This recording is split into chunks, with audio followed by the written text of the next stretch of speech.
नमस्कार दोस्तों, स्वागत है आपका वाईटी क्लासेज में।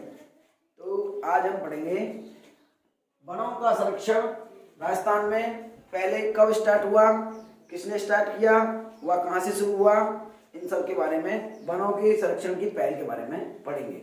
तो हम सबसे पहले देते हैं वनों का संरक्षण की राजस्थान में पहल। वनों के संरक्षण की राजस्थान में पहल तो सबसे पहले देते हैं हम 1604 ईस्वी में। 1604 ईस्वी में कर्मा व गौरा ने खेजड़ी पेड़ों को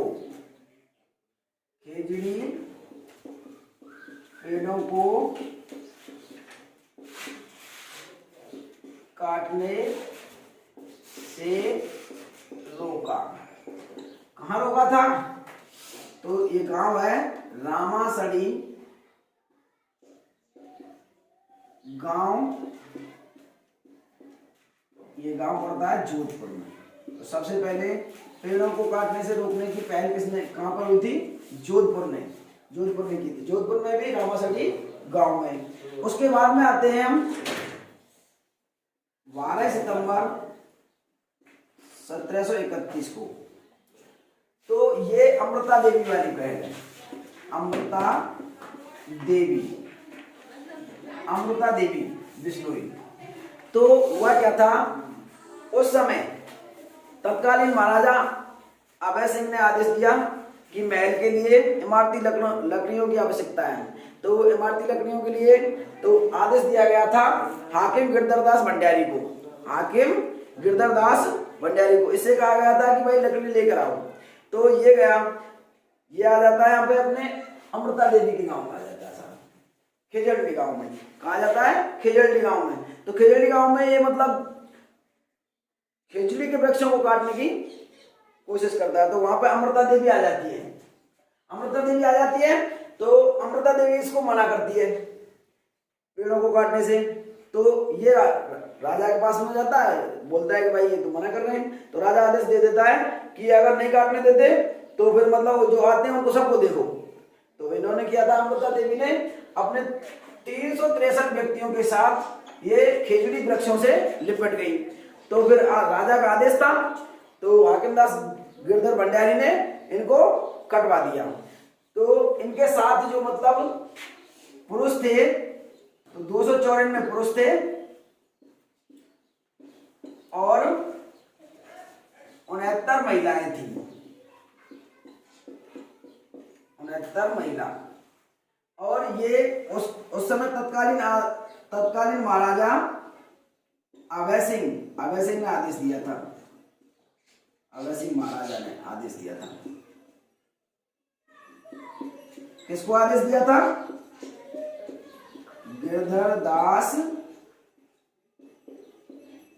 हाकिम गिरधरदास भंडारी को आदेश दिया था। और ये अमृता देवी के पति का नाम था रामोजी बिश्नोई।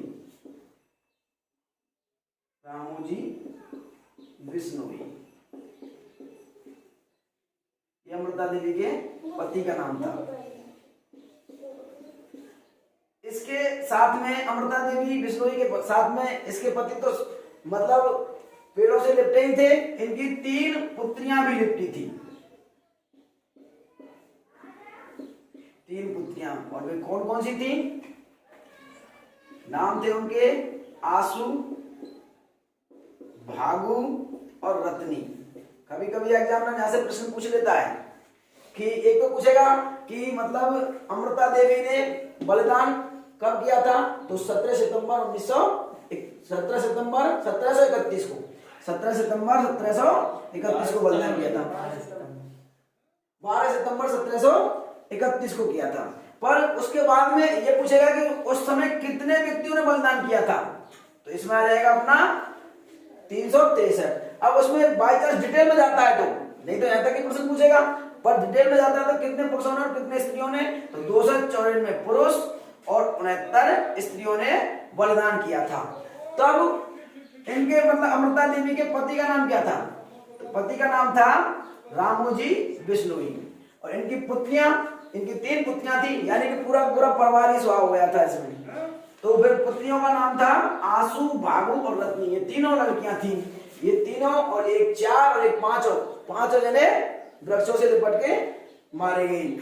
और ये आदेश किसने दिया था? अभय सिंह ने। और किसको दिया था? हाकिम गिरधरदास भंडारी। कभी कभी यहां से भी प्रश्न पूछ लेता है। तो इसके बाद में हम देखते हैं कि मतलब इसके मतलब वन संरक्षण के क्षेत्र में, वन संरक्षण के क्षेत्र में सर्वोच्च पुरस्कार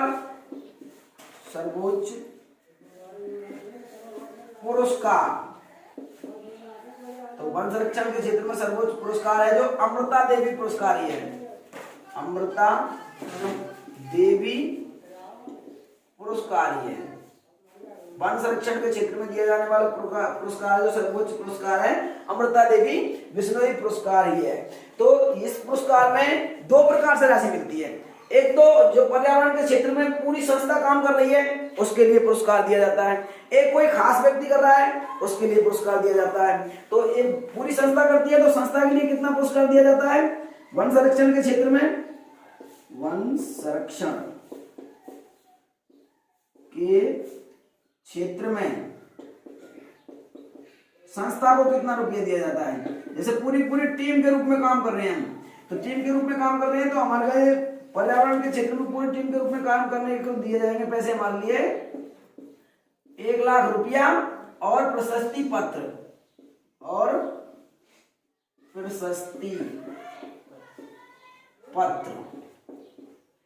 अगर कोई एक ही व्यक्ति कर रहा है यही काम है तो वाकई क्या दिए जाएंगे?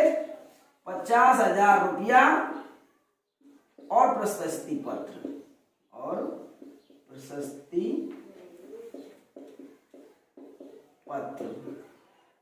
ये तो हो गई इसकी राशि।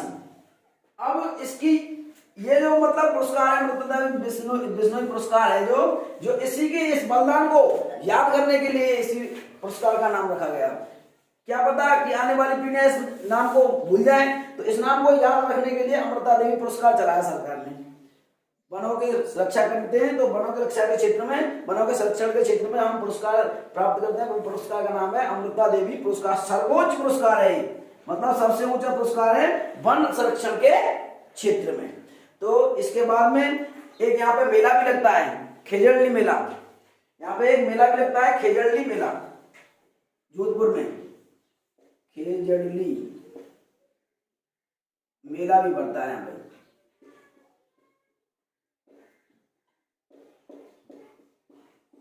जोधपुर में ही। इसका पूछा जाए तो गांव कौन सा है इसका? गांव इसका खेजड़ली गांव था। खेजड़ली गांव में इसने बलिदान किया था अमृता देवी बिश्नोई ने, खेजड़ली गांव। और खेजड़ली मेला भी पड़ता है यहाँ पे। अब एक और प्रश्न बन जाता है ऐसे खेजड़ी से खेजड़ी, तो खेजड़ी से प्रश्न बनता है मतलब खेजड़ी के वृक्ष है, खेजड़ी के वृक्ष की पूजा कब होती है? तो खेजड़ी के वृक्ष की पूजा होती है दशहरे के अवसर पर। कब होती है? दशहरे के अवसर पर।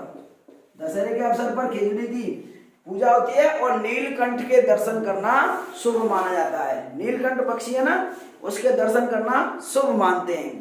तो इस प्रकार ये हमारी स्लाइड कंप्लीट होती है। अब आगे देखेंगे हम अगली स्लाइड में। तो आज देखेंगे हम जिले के क्षेत्रफल के प्रतिशत के अनुसार सबसे अधिक वनों वाले जिले, सबसे अधिक वनों वाले जिले, और प्रतिशत के अनुसार क्षेत्रफल के परसेंटेज के हिसाब से सबसे अधिक वनों वाले जिले लेंगे। तो सबसे अधिक वनों वाले जिले, तो अपना पहला नंबर पर तो उदयपुर है ही है, और दूसरे पे प्रतापगढ़। क्षेत्रफल के परसेंट के आधार पर न्यूनतम क्या है? न्यूनतम में आ जाएगा अपना, पहले पर आ जाएगा जोधपुर, पहले पर आ जाएगा जोधपुर, और दूसरे पे आ जाएगा अपना चूरू, दूसरे पे चूरू। राजस्थान में सर्वाधिक वृक्ष किस प्रकार के? तो सर्वाधिक वृक्ष हैं धोकड़ा प्रकार के, ढोकला पेड़ है ना, वो सर्वाधिक है, लगभग 60%, लगभग 60% है ढोकला वृक्ष सर्वाधिक राजस्थान में अपने ढोकला वृक्ष हैं। वनों की दृष्टि से विश्व में भारत का स्थान, विश्व में भारत का स्थान, तो वनों की दृष्टि से पूछा है विश्व में भारत का स्थान, तो ये अपना 8वां स्थान है। और भारत में राजस्थान का स्थान ये अपना 15वां स्थान है। अब इसके बाद में बात करते हैं क्षेत्रफल की दृष्टि से सबसे बड़ा वन मंडल, क्षेत्रफल की दृष्टि से पूछा है, तो इसमें आ जाएगा अपना जोधपुर, सबसे बड़ा वन मंडल है। और सबसे छोटा पूछे तो क्षेत्रफल की दृष्टि से सबसे बड़ा वन मंडल जोधपुर। अब सबसे बड़ा वन मंडल पूछे खाली, ये तो क्षेत्रफल की दृष्टि से रहा, पर इसमें सबसे बड़ा वन मंडल पूछे खाली तो आएगा इसमें उदयपुर। जब इसमें कोई भी चीज नहीं लगाएगा, क्षेत्रफल वगैरह कुछ नहीं लगाएगा, तो आएगा उदयपुर। और सबसे छोटा पूछेगा तो सिरोही, सबसे छोटा पूछेगा तो सिरोही। अब झाड़ियां देखते हैं हम, तो झाड़ियां हैं अपनी 1.39% और सर्वाधिक झाड़ियां हैं पाली जिले में, सर्वाधिक झाड़ियां पाली जिले में। और सबसे कम झाड़ी और सबसे कम झाड़ियां अपनी पाली के बाद में जयपुर भी आता है, जयपुर दूसरे नंबर पर आता है, सबसे कम पाली में, उससे कम जयपुर में, सॉरी सर्वाधिक झाड़ी पाली में और उससे थोड़ी ने कम जयपुर में। सबसे कम झाड़ी अपनी हनुमानगढ़ में, हनुमानगढ़, और उससे ने थोड़े ज्यादा गंगानगर में, गंगानगर। सर्वाधिक झाड़ी पाली जयपुर, सबसे कम झाड़ी हनुमानगढ़ और गंगानगर। ओरण क्या है, तो ओरण बताएंगे। ओरण है जो देवी देवताओं को समर्पित कर देते हैं, तो उनके डर के मारे कि भाई तुमने हमें तो लकड़ी काटी तो तुम पे खो रह जाएगी, या तुम पे ये चीज रह जाएगी, या तुम्हारा अहित रह जाएगा, तो जाके डर के मारे ही लोग बाग यहाँ से लकड़ी नहीं काटते हैं। तो ऐसे वनों को हम कहते हैं ओरण, ऐसे वनों को क्या कहते हैं, ओरण। और सर्वाधिक ओरण मिलते हैं देशनोक बीकानेर में, देशनोक बीकानेर में सर्वाधिक ओरण है। यहाँ पे सर्वाधिक ओरण देशनोक बीकानेर में। और ये तो अपना, अब आगे इसके बाद में वनों की सुंदरता किस वनस्पति को कहते हैं, तो वनों की सुंदरता हम आर्किड वनस्पति को कहते हैं।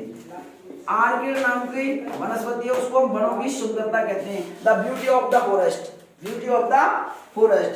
और वनों की आग किसको कहते हैं, वनों की आग कहते हैं ढाक को, और ढाक का एक और नाम है पलास, और इसका एक और नाम है ब्यूटिया, ये वैज्ञानिक नाम है भाई, ब्यूटिया मोनोस्पर्मा,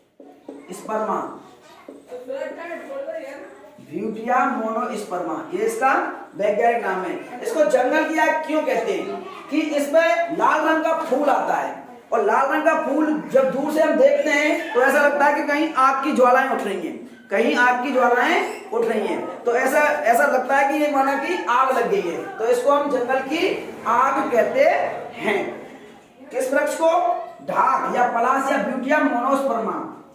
आदिवासियों का हरा सोना, अब आदिवासियों का हरा सोना किसे कहते हैं, आदिवासियों का हम हरा सोना कहते हैं बांस को, किसको कहते हैं, बांस को। और इसका वैज्ञानिक नाम है बम्बू, वैज्ञानिक नाम है इसका बम्बू।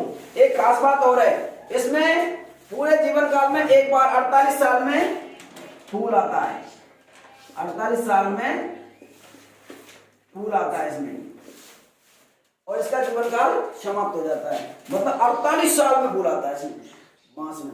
और यह विश्व की सबसे लंबी घास है, यह विश्व की सबसे लंबी घास है। मतलब अगर पूछा जाए कि बांस है, एक दर्जा पेड़, एक दर्जा पादप, एक दर्जा घास, तो उत्तर का क्या नाम है, घास।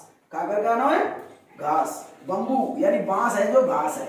और आदिवासियों का कल्प वृक्ष, आदिवासियों का कल्प वृक्ष है महुआ, आदिवासियों का कल्प वृक्ष है महुआ। और मशरूम खुम्बी, और ये मशरूम खुम्बी है जो डायबिटीज के मरीज यानी मधुमेह के मरीजों के उपचार में काम आता है। मधुमेह के रोगियों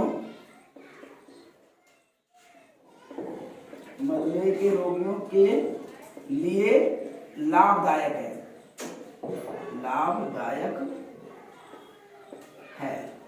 इसके बाद में इधर देखते हैं, रेशम के कीड़े किस वृक्ष पर पाले जाते हैं? तो रेशम के कीड़े पाले जाते हैं सहतूत के पेड़ पर रेशम के कीड़े पाले जाते हैं। और रेशम के कीड़े का जो मतलब बच्चा होता है उसको कहते हैं हम प्यूपा। उसको क्या कहते हैं? प्यूपा। जो मतलब रेशम का कीड़ा जो मतलब छोटी अवस्था में होता है उसको बोलते हैं प्यूपा। जो लार भेंटता लार को मतलब सुखा करके हम रेशम प्राप्त करते हैं। और उसके बाद है टसर रेशम। ये टसर रेशम है जो अर्जुन के पेड़ पर से, टसर रेशम का कीट है जो अर्जुन के पेड़ पर रहता है। अर्जुन का पेड़, देखो कैसा नाम है, अर्जुन का पेड़। तो ये अर्जुन के पेड़ पर रहता है टसर रेशम का कीट। और लाख के कीट को हम लेसीवर कहते हैं। लाख के कीट को क्या कहते हैं? लेसीवर। और लेसीवर रहता है हमारा बेर के पेड़ पर।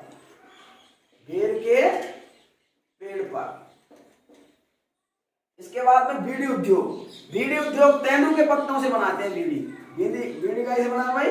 तेंदू के पत्तों से अपन बीड़ी बनाते हैं। और सर्वाधिक बीड़ी उद्योग टोंक में है। सर्वाधिक बीड़ी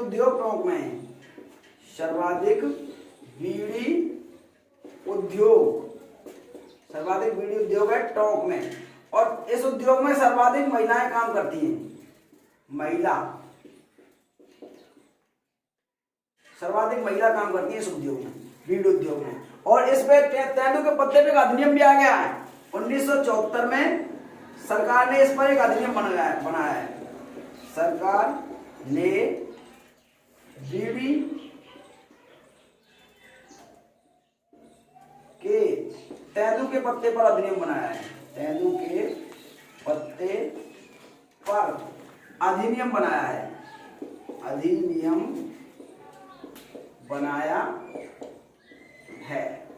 और इसके बाद में हम पढ़ेंगे अगली स्लाइड में। हाँ, तो अब इसके बाद में वनों का सबसे पहले वर्गीकरण बीसी मिश्रा ने किया। कितने भागों में बांटे? 7 भागों में बांटे। अब इसके बाद में देखते हैं भौगोलिक लक्षणों के आधार पर वनों का वर्गीकरण। भौगोलिक लक्षणों के आधार पर वनों का वर्गीकरण 5 भागों में किया जाता है। नंबर 1 शुष्क सागवान वन। नंबर 2 उष्णकटिबंधीय शुष्क धौक वन। इनको पतझड़ी वन भी कहते हैं। नंबर 3 उष्णकटिबंधीय मिश्रित वन। इनको पतझड़ वन कहते हैं। इनको पतझड़ वन कहते हैं। इनको शुष्क कांटेदार वन। और इसके बाद में देखते हैं उपोष्ण कटिबंधीय सदाबहार वन। जो 12 मास हरे भरे रहे सदाबहार वन। तो इसके बाद में हम देखते हैं कि ये कहाँ कैसे कितने परसेंट पर कौन से जिले में है। तो इनको हम समझ लेते हैं। तो सबसे पहले देखेंगे शुष्क सागवान वन। तो शुष्क सागवान वन हमारे 80 से 110 सेंटीमीटर वर्षा में 80 से 110 सेंटीमीटर वर्षा में मिलते हैं। और ये जो वन है अपने शुष्क सागवान वन, ये हमारे 6.86% भाग पर मिलते हैं। 6.86 भाग पर मिलते हैं। और ये मिलते हैं बांसवाड़ा या फिर लिख देंगे यहाँ पर दक्षिणी राजस्थान। ये प्रमुख जिला है बांसवाड़ा। और यहाँ पे लिख सकते हैं दक्षिणी राजस्थान। और इसमें अगर हम पेड़ों की बात करें तो देखेंगे पेड़ कौन से मिले हमें। तो ऐसे पेड़ों में गोंद का पेड़, जैसे कि आम का पेड़, महुआ का पेड़, ये सागवान का पेड़, ये आदि इस प्रकार से पेड़ मिलते हैं। अब इसके बाद में देखते हैं हम उष्णकटिबंधीय शुष्क धौक वन। ये जो सर्वाधिक क्षेत्र में फैले हुए हैं। कितने परसेंट क्षेत्र में फैले हुए हैं? 58.11% में। और इनका प्रतिनिधि जिला कौन सा है? सबसे ज्यादा काम मिलते हैं ये करौली में। इसके बाद में लेते हैं उष्णकटिबंधीय मिश्रित पतझड़ वन। उष्णकटिबंधीय मिश्रित वन या पतझड़ वन। तो ये मतलब फैले हुए हैं हमारे 28.28% भाग पर फैले हुए हैं और इनका प्रतिनिधि जिला है उदयपुर। ये उदयपुर में सर्वाधिक मिलते हैं। इसके बाद में ले लेते हैं शुष्क कांटेदार वन।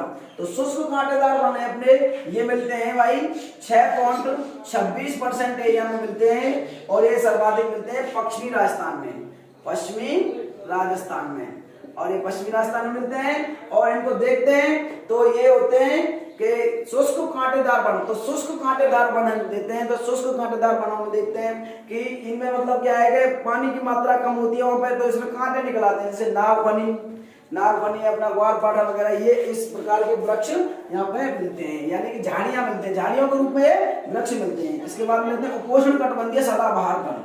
उपोष्ण कटिबंधीय सदाबहार वन देखते हैं तो ये मिलते हैं हमारे मात्र 0.39% क्षेत्रफल मिलते हैं और ये माउंट आबू में मिलते हैं, माउंट आबू में मिलते हैं।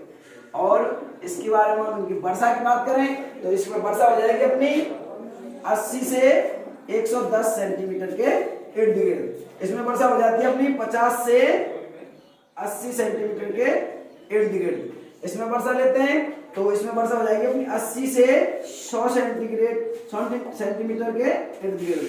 इसमें 30 सेंटीमीटर से कम वर्षा हो जाएगी और इसमें वर्षा हो जाएगी अपनी 120 से 150 सेंटीमीटर तक वर्षा। तो इस प्रकार ये हमारे भौगोलिक लक्षणों के आधार पर वनों का वर्गीकरण हुआ।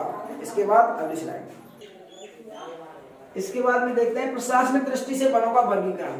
प्रशासनिक दृष्टि से वनों को 3 भागों में बांटते हैं। नंबर 1 आरक्षित वन, नंबर 2 रक्षित वन, नंबर 3 अवर्गीकृत वन। तो आरक्षित वन वे होते हैं जिन पर सरकार का पूर्ण प्रतिबंध होता है, पूर्ण प्रतिबंध होता है। रक्षित वन वे वन होते हैं जिन पर सरकार का पूर्ण नियंत्रण होता है और अवर्गीकृत वन वे होते हैं जिन पर सरकार का नियंत्रण तो होता है लेकिन स्वतंत्रता होती है लकड़ी काटने के और पशुचारण करने की। तो इसमें देखते हैं हम, इसमें क्षेत्रफल देखते हैं कितना है। क्षेत्रफल इसमें 12,176.24 किलोमीटर स्क्वायर और ये जो हमारा क्षेत्रफल है जो मतलब परसेंट में कितना आता है अपना, तो परसेंट में आता है अपना 37.05%। और जो आरक्षित वन है सर्वाधिक है अपने उदयपुर में सर्वाधिक आरक्षित वन है। इसके बाद में आता है रक्षित वन। तो रक्षित वन 18,543.22 किलोमीटर एरिया में फैले हुए हैं और ये वन है जो 56.43% भाग पर फैले हुए हैं। ये जो रक्षित वन है जो अपने, और रक्षित वन सर्वाधिक कहाँ है रक्षित वन, तो ये आ जाएंगे अपने सर्वाधिक रक्षित वनों की बात करते हैं तो अपने इसके बाद में देखते हैं तो सर्वाधिक वन है अपने सर्वाधिक रक्षित वन। तो रक्षित वन पूछ रहा है अपना सर्वाधिक रक्षित वन है अपने 12 जिले में आते हैं। सर्वाधिक रक्षित वन अपने 12 जिले में आते हैं। फिर इसके बाद में अवर्गीकृत वन लेते हैं। अवर्गीकृत वन वे वन होते हैं जिन पर सरकार का नियंत्रण तो होता है लेकिन स्वतंत्रता से हम यहाँ पर पशुचारण कर सकते हैं, यानी भेड़ बकरी चढ़ा सकते हैं और लकड़ी भी काट सकते हैं। तो ये है अपना 2143% भूभाग पर है और इनके 0.4% मतलब 1 किलोमीटर क्षेत्र में फैले हुए हैं और ये इतने 6.52% एरिया में फैले हुए हैं। और इनका प्रतिनिधि जिला है सर्वाधिक कहाँ पर है, बीकानेर में सर्वाधिक है अपने बीकानेर में। इसके बारे में इसके बाद में हम ये हमारा प्रशासनिक दृष्टि से वनों का वर्गीकरण कंप्लीट होता है। इसके बाद में ले लेते हैं हम अपने जो 2 महत्वपूर्ण है अपने लिए, एक तो खेजड़ी को छौंका का सिंधी भाषा में, और एक है अपना रोहिड़ा का फूल, रोहिड़ा, एक है अपना खेजड़ी और एक अपना रोहिड़ा। तो इनके वैज्ञानिक नाम प्रोपोसिस सिनेरेरिया इसका है और टिकोमेला अंडुलेटा इसका नाम है। तो इसको देखते हैं मतलब क्या क्या कहते हैं इसको, उपनाम देखो। उपनाम क्या क्या कहते हैं इसको, समी कहते हैं, जानटी कहते हैं, समी जानटी, और देखें तो इसको क्या कहते हैं, रेगिस्तान का कल्प वृक्ष, रेगिस्तान का कल्प वृक्ष, रेगिस्तान का कल्प वृक्ष भी कहते हैं इसको। और देखें तो मतलब पहले राज्य, ये जो मतलब है एक राज्य का मतलब राज्य चिन्ह था, ये एक राज्य प्रतीक, एक राज्य का प्रतीक था, वो था बीकानेर। बीकानेर राज्य का प्रतीक था ये। और ये संयुक्त अरब अमीरात का राज्य राष्ट्रीय वृक्ष है। संयुक्त अरब अमीरात, संयुक्त अरब अमीरात का राष्ट्रीय वृक्ष है ये, राष्ट्रीय वृक्ष ये। और इसके बारे में बात करें कि इसकी जो मतलब फलियां होती हैं जो सूख जाती हैं तो उनको बोलते हैं सांगरी। सांगरी, सूखी फलियां, सूखी, हमारे यहाँ सैंगर बोलते हैं और पश्चिमी राजस्थान में इसको बोलते हैं सांगरी। हाँ, सूखी फलियों को बोलते हैं हम सांगरी। इसके बाद में आता है रोइडा। तो रोइडा के जो फूल का रंग होता है, फूल का रंग, रोइडा के फूल का रंग होता है अपना हिरमिच। कैसा कलर होगा? हिरमिच। और हिरमिच में कौन कौन से रंग आवे? तो इसकी ट्रिक है पी के नाला में गिरा, पी के नाला में गिरा, तो पी से हो जाएगा पीला, ना से नारंगी, सॉरी पी से पीला और के से केसरिया,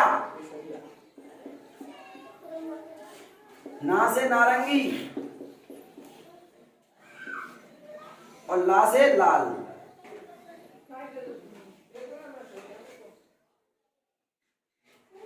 तो ये 4 रंग हो जाएंगे। ये पी के नाले में गिरा, तो फूल का रंग कैसा होता है? हिरमिच, हिरमिच रंग होता है। और हिरमिच रंग किन किन से मिलकर बनता है? इन 4 रंगों से मिलकर के हिरमिच बनता है। अब ये दोनों जो हैं तो इनको राष्ट्रीय, इसको तो राज्य वृक्ष और इसको राज्य पुष्प कब बनाया गया था? 31 अक्टूबर कब बनाया गया था? 31 अक्टूबर 1981 को। कब बनाया था? 1981 को। इन दोनों को, इसको तो राज्य वृक्ष बना दिया गया, इसको राज्य, ये तिथि है जो यहाँ से मोस्ट है, ये यहाँ से प्रश्न आता जाता रहता है, वेरी वेरी इंपॉर्टेंट, पूछ लेता है यहाँ से कि इसको कब बनाया गया था। वैज्ञानिक नाम दोनों के लिखाई चुका हूं मैं, और इसमें मतलब सारी चीजें अपनी हो चुकी हैं। इसके बाद में कोई खास ऐसे बचता नहीं है। और एक घास, और घास देख लो यहाँ पे, घास, तो घास देखो अपनी, एक घास होती है अपनी भरतपुर में खस घास, खस घास। तो खस घास है जो, तो इससे इत्र बनता है, इत्र बनता है, इत्र बनता है इससे, खस घास से। और ये कहाँ मिलती है? तो इसकी ट्रिक से अपनी भर दो सटीक, तो भर से तो हो जाएगा अपना भरतपुर, दो से धौलपुर, सा से सवाई माधोपुर, टा से टोंक, का से करौली। तो यहाँ पे घास पाई जाती है, यहाँ पे भर दो सटीक, क्योंकि इसे इत्र बनता है। इत्र को ना तो कोई कम लेगा ना थोड़ा ज्यादा लेगा, तो क्या लेगा? सटीक देगा बिल्कुल, तो सटीक भरवा के ले जाएगा इत्र अपना। तो भर दो सटीक, यहाँ पे होती है अपनी, ये घास होती है अपनी खस घास। इसके बाद में आती है मोथा। मोथा जो औरतें पशु को चराने के लिए आते हैं, मोथा, तो मोथा घास भरतपुर में मिलती है, भरतपुर में मोथा घास। और इसके बाद में, और ये अपनी बात करें तो पश्चिमी राजस्थान वगैरह में सेवण, धामण, कोरई, मोराल, ये घासें मिलती हैं पश्चिमी राजस्थान में। एक होती है अपनी बोर घास, बोर घास सुगंधित घास होती है, बोर घास सुगंधित घास होती है। इसके बाद में देख लेंगे हम कौन कौन सी घास ले जाती हैं। तो एक तो आती है अपनी बोर घास, बोर घास। फिर इसके बाद में सेवण, धामण, लीलोण, मोराल, आदि। तो ये आज हमारा बस इतना ही। अगर आपको हमारी वीडियो ये पसंद आई हो तो लाइक करें, शेयर करें और सब्सक्राइब करें, और ज़्यादा से ज़्यादा लोगों तक इसको फॉरवर्ड करें, शेयर करें, ताकि अन्य लोगों का भी भला हो सके। धन्यवाद।